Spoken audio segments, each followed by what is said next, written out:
السلام علیکم ورحمۃ اللہ تعالی وبرکاتہ۔ ناظرین و سامعین، شب برات کی اہمیت و فضیلت مسلم ہے، اور شب برات پر اتنی تعداد میں احادیث مروی ہیں اور صحابہ، تابعین، تبع تابعین اور ائمہ کا اس پر عمل رہا ہے کہ کوئی بھی بندہ اس کی اہمیت اور اس کی فضیلت سے انکار نہیں کر سکتا۔ لیکن کیا جائے ان زر خرید مولویوں کا اور ان لوگوں کا جنہوں نے اسلام کے نام پر، تعلیم اسلام کے نام پر اسلام کا مذاق بنا رکھا ہے اور لوگوں کو گمراہ کر رہے ہیں۔ آج میری نظر سے ایک ویڈیو کلپ گزری جو کہ مولوی طارق مسعود کی ہے۔ یہ جناب اپنے آپ کو مفتی طارق مسعود کہلاتے ہیں، لیکن جب ان کی کلپ سنیں گے تو آپ کہیں گے کہ یہ مفتی کیسے ہو گئے، بلکہ یہ تو جاہل ہیں، جنہیں شب برات کی اہمیت اور فضیلت ہی نہیں معلوم، اور 15 شعبان کے روزے کے تعلق سے کہہ رہے ہیں کہ یہ کہیں سے ثابت نہیں ہے۔ پہلے آپ ان کی یہ کلپ سنیں اور پھر ہم ان کا رد کریں گے انشاءاللہ العزیز دلائل کی روشنی میں، اور یہ ثابت کریں گے کہ 15 شعبان کا روزہ بھی ثابت ہے اور شب برات کی عبادت بھی ثابت ہے احادیث سے۔ پہلے آپ ان کی یہ کلپ سنیں۔ کیا شب برات میں جاگنا اور روزہ رکھنا صحیح ہے؟ 15 شعبان کا روزہ کسی صحیح حدیث سے ثابت؟ بولو بھائی، نہیں۔ صرف جمہور کے نزدیک عبادت ہے 15 شعبان کی، اس کے علاوہ باقی کوئی بھی چیز، میرا اس پر بہت ڈیٹیل میں بیان ہے، یوٹیوب پہ سرچ کریں وہ بیان آ جائے گا۔ میسج ٹی وی والوں نے ایک انٹرویو لیا تھا اس پہ، اس میں میں نے دلائل سے ثابت کیا ہے، پوری مدلل بحث کی ہے کہ نہ اس رات میں قبرستان جانا چاہیے، نہ اس رات میں حلوے پکانے چاہیے، نہ اس رات میں الگ سے کوئی نہانا دھونا چاہیے، نہ اگلے دن کا روزہ رکھنا سنت ہے۔ دیکھا آپ نے کہ یہ کس طرح شب برات کی اہمیت و فضیلت اور 15 شعبان کے روزے کا انکار کر رہے ہیں۔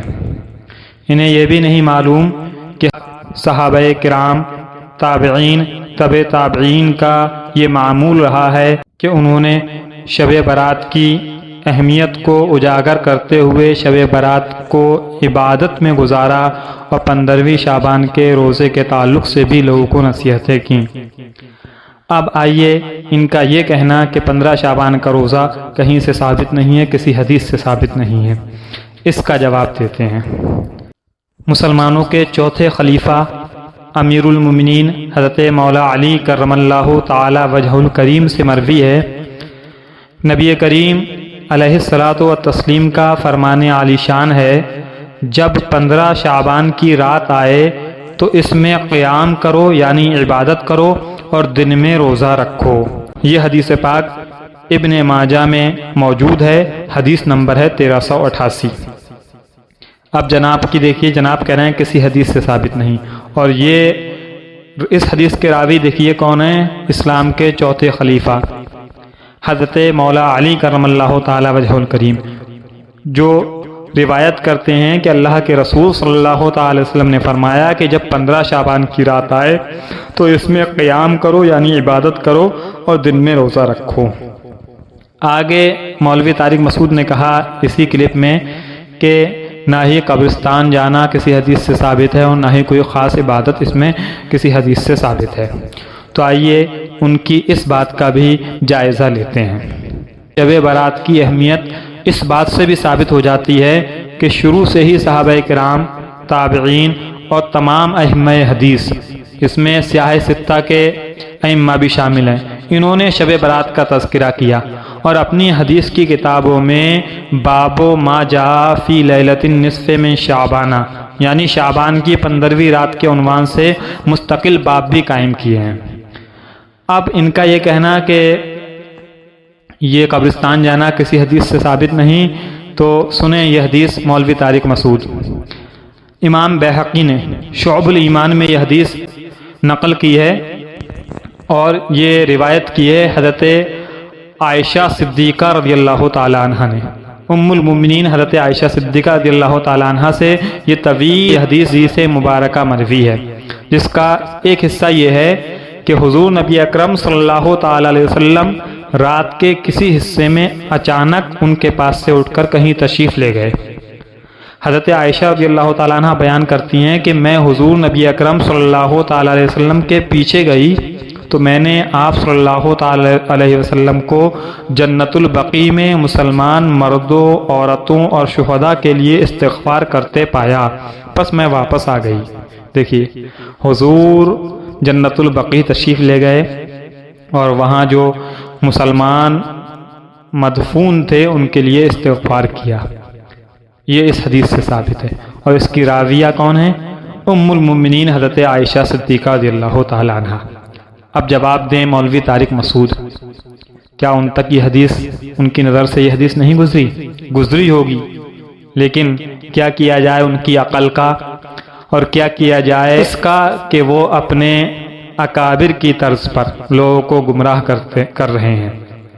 اور یہ ان کا اسی شب برات کے تعلق سے معمول نہیں ہے، بلکہ جتنے بھی معمولات اہل سنت ہیں ان تمام کے تعلق سے یہ لوگوں کو گمراہ کر رہے ہیں، یہ کہہ کر کہ یہ حدیث سے ثابت نہیں ہے، یہ ثابت نہیں ہے، وہ ثابت نہیں ہے۔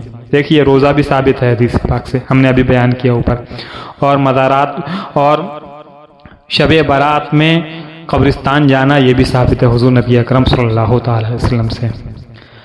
آگے جناب جو ہے ایک بات کہتے ہیں اسی کلپ میں کہ ہاں اتنا ہے کہ جمہور کے نزدیک یہ ثابت ہے کہ اس رات میں عبادت ثابت ہے۔ اب جناب سے پوچھا جائے کیا روزہ عبادت نہیں ہے؟ ارے بھائی، آپ کہہ رہے ہیں کہ ہاں عبادت کی جا سکتی ہے، تو کیا روزہ عبادت نہیں ہے؟ عقل ماری گئی ہے مولانا طارق مسعود کی، جو اس طرح کی باتیں کر رہے ہیں، جو چیزیں تواتر سے ثابت ہیں، صحابہ کرام، تابعین، ائمہ حدیث کا جن پر عمل رہا ہے، آج اس کے تعلق سے یہ کہتے پھر رہے ہیں کہ یہ ثابت نہیں ہے، یہ ثابت نہیں ہے۔ مولانا ہوش کے ناخن لو اور لوگوں کو گمراہ کرنے سے بعد آ جاؤ۔ سوشل میڈیا پر صحیح اسلامی تعلیمات سے واقف ہونے کے لیے یوٹیوب پر ابھی تحسینی فاؤنڈیشن کا چینل سبسکرائب کریں اور برابر میں آ رہے بیل آئیکن کو پریس کر کے آل کو سلیکٹ کر لیں تاکہ ہر آنے والی نئی ویڈیو کا نوٹیفیکیشن آپ کو ملتا رہے۔ اس کے علاوہ فیس بک، ٹویٹر اور انسٹاگرام پر بھی آپ تحسینی فاؤنڈیشن کو فالو کر سکتے ہیں۔ ثواب کی نیت سے زیادہ اس ویڈیو کو شیئر کریں۔ اسلام کی بنیادی باتوں پر مشتمل ایک بہت ہی اچھی کتاب۔ اس کتاب میں دینی ضروری باتوں کو بیان کیا گیا ہے۔ اس کتاب کو ہر گھر میں ہونا چاہیے۔ یہ کتاب ہندی اور انگلش میں اویلیبل ہے۔ آج ہی گھر بیٹھے آرڈر کریں۔ آرڈر کرنے کے لیے وزٹ کریں www.apnacart.subpay.online یا پلے اسٹور سے اپنا کارٹ ایپ ڈاؤن لوڈ کریں۔